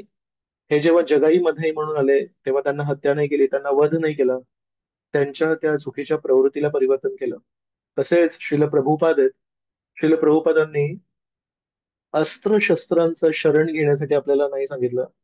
श्रील प्रभुपाद म्हणतायत, स्कंद क्रमांक 11, अध्याय क्रमांक 5 आणि श्लोक क्रमांक 32 काय आहे?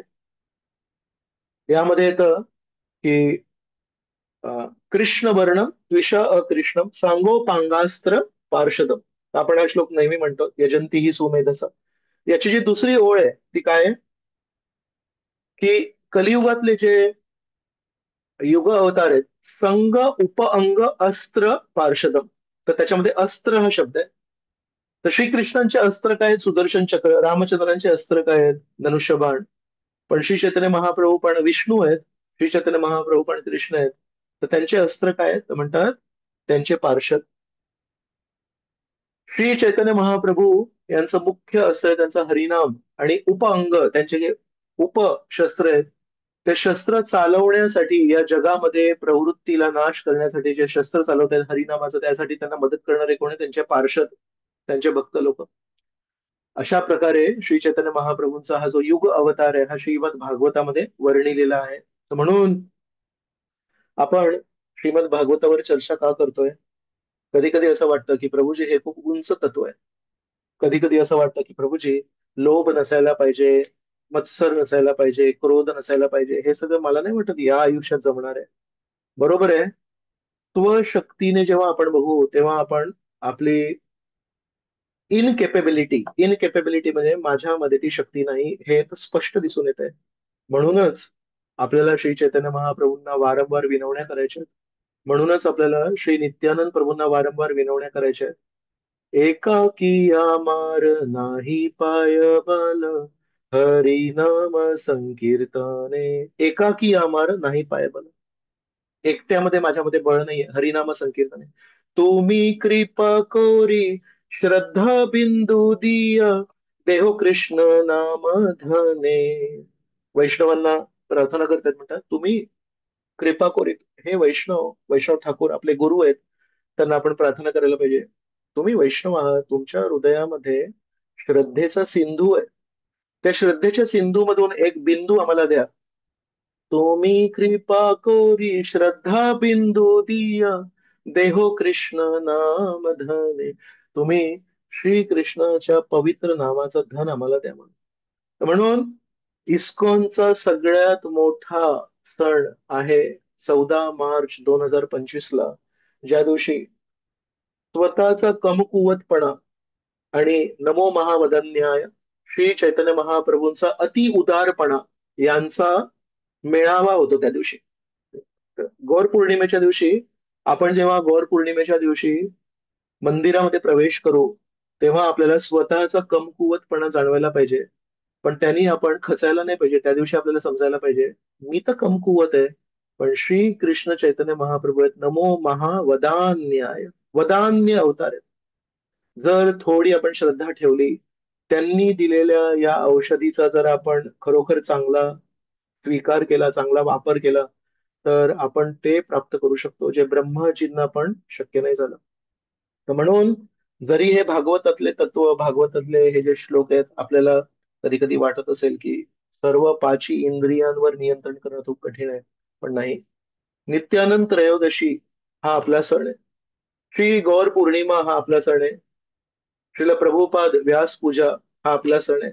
गुरु महाराजांची व्यास पूजा, हे 4 सण आपल्याला खूप महत्वाचे आहेत. आणि या 4 दिवशी आपण आतुरतेने श्री चैतन्य महाप्रभू, श्री नित्यानंद प्रभू त्यांचे प्रतिनिधींना आपण आर्ततेने प्रार्थना करायला पाहिजे. तुम्ही जर कृपा नाही केली तर या कलियुगाच्या प्रवाहामध्ये मी कधी वाहून जाईन आणि कधी त्याच्यामध्ये बुडून जाईन, मला माहिती आहे. माहित नाही नाहीये, मला माहिती आहे मी नक्की बुडणार आहे. पण तुम्ही कृपा करा, तुम्ही नेहमी मार्गदर्शन करा. तुम्ही जे भागवत आमच्यासाठी लिहिलंय, तुम्ही दुसरे पुस्तक नाही लिहिले प्रभुपाद, तुम्ही श्रीमद भागवत, तुम्हाला पण कळत होतं की हे कठीण आहे आणि हे कलियुगीत लोकांसाठी कठीण आहे, पण तरी तुम्ही निर्णय घेतला की नाही, मला श्रीमद भागवत द्यायचंय. तुमच्या या निर्णयाला मी मान देतो. श्रीमद भागवताला तुम्ही निवडलं त्याच्यावर विस्तृत तात्पर्य देण्यासाठी, मी तुमच्या त्या निर्णयाला मान देतो. आणि मी श्रीमद भागवत जर कितीही कठीण वाटलं आणि कितीही मला करण्याजोगं नाही वाटलं, तरी पण मी श्रीमद भागवताचं अध्ययन करीन, मी हरिनाम करीन. आणि या प्रयत्नांनी श्री कृष्ण चैतन्य महाप्रभू आपल्याला खुश होतील आणि आपल्याला ते देऊ शकतात जे आपल्याला वाटतंय की असंभव आहे. तर खूप खूप धन्यवाद. जय श्रीमद भागवत महापुराण की जय. जय श्रील प्रभुपाद की जय. अनंत कोटी वैष्णववृंद की जय. तर सर्वांना खूप कळकळीची विनंती आहे की 14 मार्च शुक्रवारी, 15 मार्च शनिवारी आणि 16 मार्च रविवारी आपण 3 दिवसीय श्री गौर पौर्णिमा महामहोत्सव आपण साजरी करतोय. या सगळ्यांमध्ये उत्सवांमध्ये आपण आनंदाने, कृतज्ञतेने आणि उत्साहाने सहभागी व्हा आणि जादू अनुभवा. आपल्या सर्वांच्या हृदयामध्ये एक जादू अनुभवू शकतो आपण.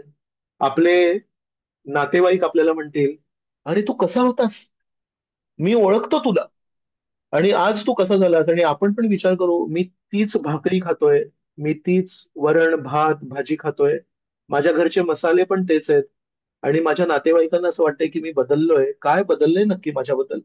तर त्यांना एक जाणवतंय की यांची चेतना बदलली आहे, यांचा व्यवहार बदलले, यांचा स्वभाव बदललाय.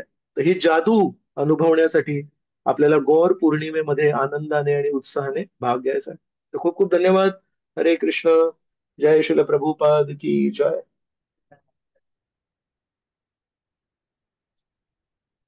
हरे कृष्णा. हरे कृष्णा भजी.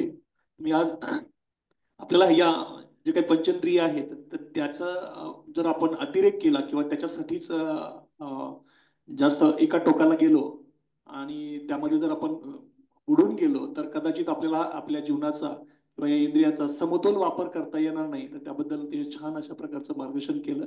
आपल्याला या सगळ्या गोष्टी करायच्यात, परंतु आपलं जे जीवन आहे किंवा आपलं जे शरीर आहे ते भगवत भक्तीसाठी कसं ते टिकून राहील, जास्त काळ राहील, तर याच्यासाठी आपल्याला त्याचा समतोल वापर करायचा आहे. हरे कृष्ण. थँक्यू प्रभूजी. प्रभूजींचे आपण आपल्या पारंपरिक पद्धतीने 3 वेळेस जोरदार हरिबोल करून आभार व्यक्त करूया. हरी बोल, हरी बोल, हरी बोल. हरे कृष्ण. मी पण जोरदार नमस्कार करतो तुम्हाला. हरी हरे बोल. कृष्ण. जय शिल हरे प्रभुपाद कृष्ण. की जय. वांछा जय. कल्पतरुभ्यश्च कृपा सिंधुभ्य एव च पतितानां पतितानां पावनेभ्यो पावनेभ्यो वैष्णवेभ्यो वैष्णवेभ्यो नमो नमः. नमो नमः. अनंत कोटि अनंत वैष्णव कोटि वृंद की वैष्णव वृंद जय. की जय. जय निताय गौर प्रेमानंदे हरि. हरी हरी बोल.